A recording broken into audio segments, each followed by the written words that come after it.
Jakarta merupakan senternya Indonesia dan juga barometer politik. Jangan sampai kita lengah mengawal mereka. Karena gue yakin kaki tangan Pak Lurah nggak mungkin diam. Apalagi kalau sampai anak karbitannya menjadi ketua Dewan Aglomerasi. Bahaya ini, ya kan udah jadi rahasia umum betapa liciknya Pak Lurah beserta kroni-kroninya selama ini. Apalagi Mas Pramban Dul juga akan melibatkan mantan-mantan gubernur Jakarta dalam membangun Jakarta ke depannya nanti. Ini pasti akan jadi sebuah kolaborasi yang sangat baik dan luar biasa. Terutama kehadiran Pak Ahok dan Pak Anies yang selama ini orang mengira mereka itu seperti minyak dan air. Ternyata semua terbantahkan saat momen keakraban kedua orang ini disorot ketika menghadiri acara perayaan Tahun Baru di Balai Kota Jakarta.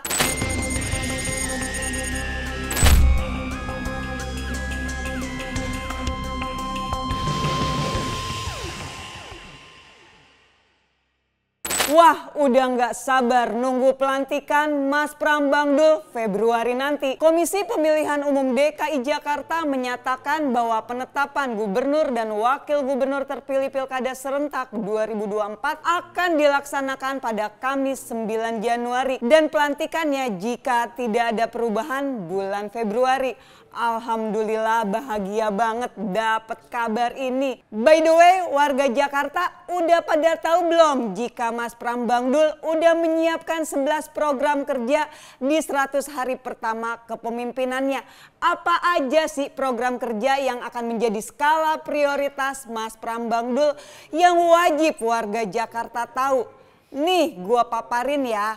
Pertama, pengembalian warga Kampung Bayam ke Kampung Susun di kawasan Jakarta International Stadium tidak lebih dari 1 bulan pasca pelantikan. 2. Pendidikan. Penerima Kartu Jakarta Pintar atau KJP bisa masuk wisata edukasi gratis dan kantor kepengurusan KJP serta KJMU di tiap kecamatan tidak hanya di Jatinegara. Ketiga, kesehatan, sarapan gratis, home service lansia. Keempat, budaya, Benyamin S. Award. Kelima, keumatan, melanjutkan program bantuan operasional tempat ibadah untuk bantu guru keagamaan seperti guru ngaji atau guru sekolah minggu dan lain-lain. Keenam, transportasi gratis 15 golongan naik MRT, LRT atau Transjakarta.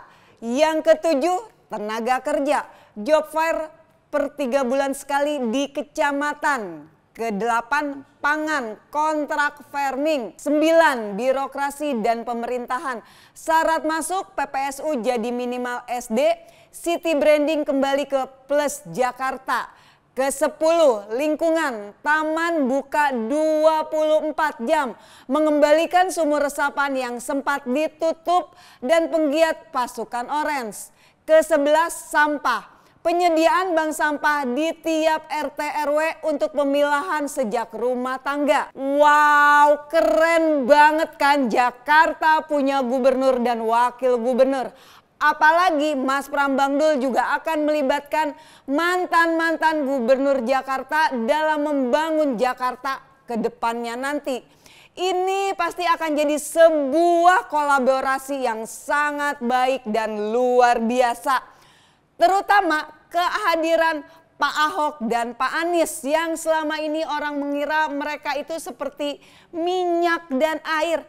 Ternyata semua terbantahkan saat momen keakraban kedua orang ini disorot ketika menghadiri acara perayaan Tahun Baru di Balai Kota Jakarta pada 31 Desember 2024 beberapa hari yang lalu.